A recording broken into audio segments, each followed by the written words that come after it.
ब्रज में जाना, वहां मेरे माता पिता नंद बाबा यशोदा मैया है, उन्हें मेरा संदेश सुनाना और अच्छी अच्छी बातें करना जिससे उनका मन और प्रसन्न हो जाए। ब्रज की गोपियों,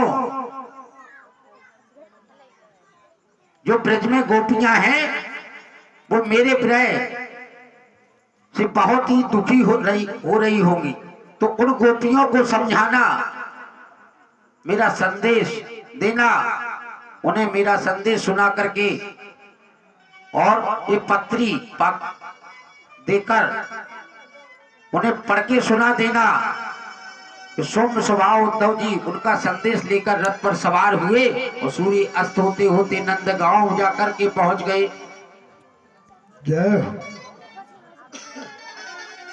तो उस समय गौवन से लौट रही थी उद्धव जी ब्रज की सुंदरता को देखते हुए नंद बाबा के पास आए और नंद बाबा उन्हें देखकर बड़े प्रसन्न हुए। उन्होंने उद्धव जी को अपने हृदय से लगा लिया और उनका उसी प्रकार सम्मान किया जो स्वयं भगवान कृष्ण के सामने आ गए हो।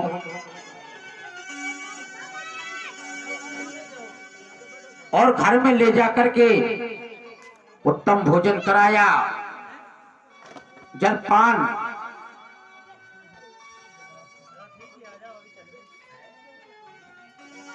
इसके बाद जब वे आराम से पलंग पर बैठ गए तब नंद जी ने उनसे पूछा कि हे परम भाग्यवान उद्धव जी,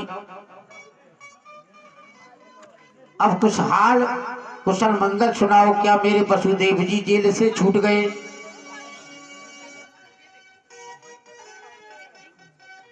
तो उनका आत्मीय स्वजन और पुत्र आदि उनके पास सब कुशल से तो है ना? तो उद्धव जी श्री कृष्ण कभी स्वहद बांधवों से मिलने वहां आएंगे क्या?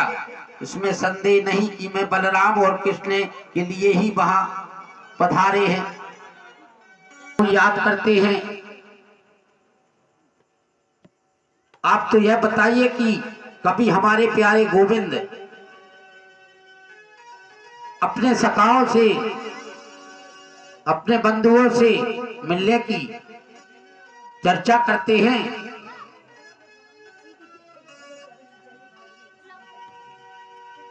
अवश्य ही ये देवताओं का कोई बड़ा प्रयोजन सिद्ध करने के लिए ही आप यहाँ आए हैं,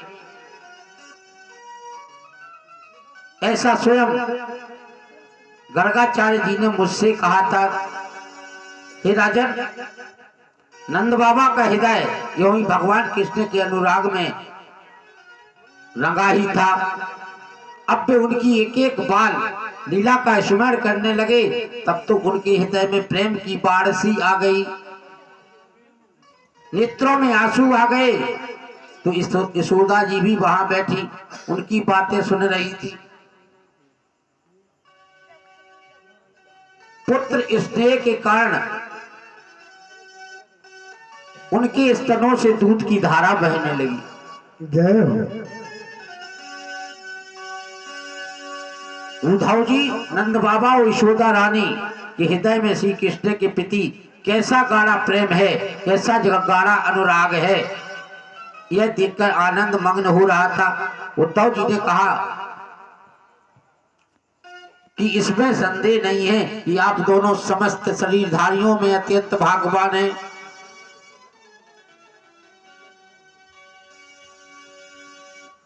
इसकी सराहना करने योग्य है क्योंकि जो सारे चराचर जगत के बनाने वाले, इसे ज्ञान देने वाले जो नारायण हैं, उनके प्रति आपके हृदय में वात्सल्य स्नेह पुत्र भाव होना चाहिए।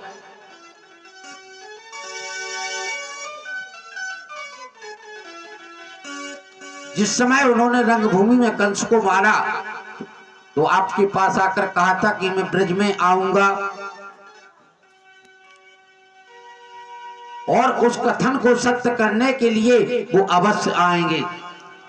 और की घर सो